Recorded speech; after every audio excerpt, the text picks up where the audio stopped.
আসসালামু আলাইকুম, আশা করি সব ভালো আছেন। তো সাকিব আল হাসান প্রসঙ্গে কিছু বিষয় আলোচনা করতে চাইলাম।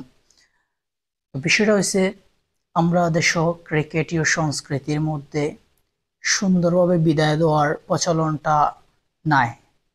তো সাকিব আল হাসান বাংলাদেশ ক্রিকেটর এবং বিশ্বের একজন লিজেন্ডারি প্লেয়ার, এটা নির্দ্বিধায় স্বীকার করতে হইব।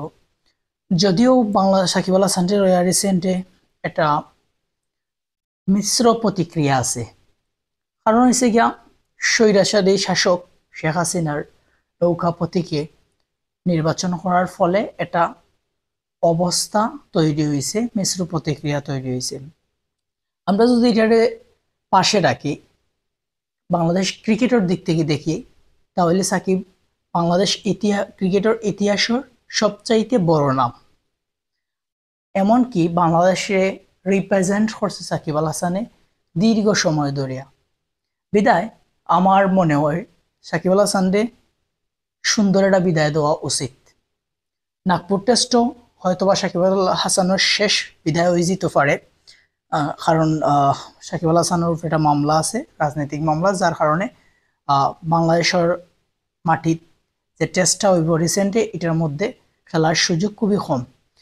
তো প্রথম দিকে নাগপুর বিদায় জানানোর কথা আসলো, সাকিবের তারা প্ল্যানিং আসলো, তামিম ইকবালের সাথে এটা আলোচনার পরে সামহাও এটা ক্যান্সেল হয়ে গেছে। বাট এখন আবার শোনা যায় যে সাকিব আল হাসান বাংলাদেশের যে লাস্ট টেস্টটা হইব, যেটা থেকে বিদায় নিতে চাইছেন, এটা থেকে নেওয়ার সুযোগটা খুবই কম, মানে সংকীর্ণ হয়ে যাচ্ছে।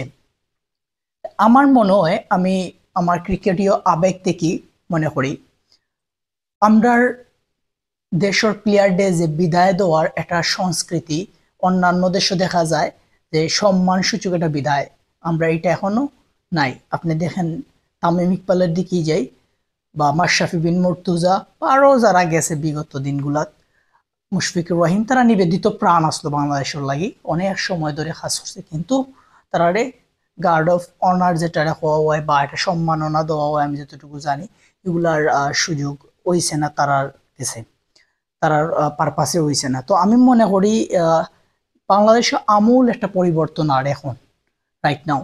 তো উচিত ক্রিকেটীয় সংস্কৃতির মধ্যেও সম্মানসূচক বিদায়টা ইনক্লুডেড করা উচিত।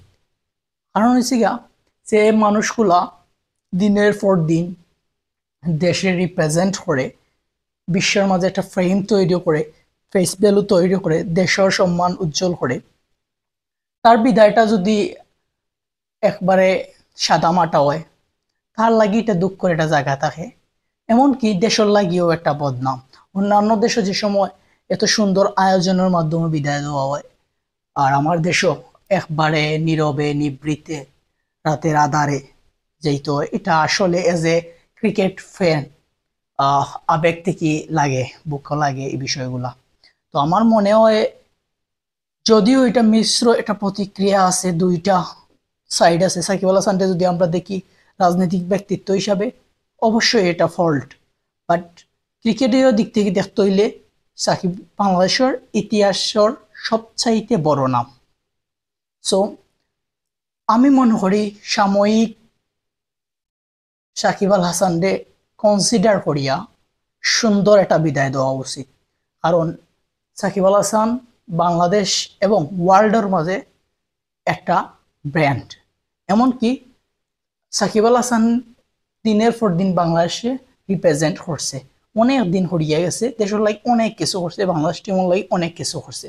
হ্যাঁ, মানুষ হিসাবে উশৃঙ্খল হইতে পারে, বাট আমরা দেশের লাই কি করছে এগুলা বিবেচনা করিয়া সুন্দর একটা বিদায় আমি এজনে প্রত্যাশা করি। তো যারা আমার ভিডিওটা দেখরা, আমার পেজটা ফলো করবা, চ্যানেলটা সাবস্ক্রাইব করবা। ভালো থাকা, আসসালামু আলাইকুম।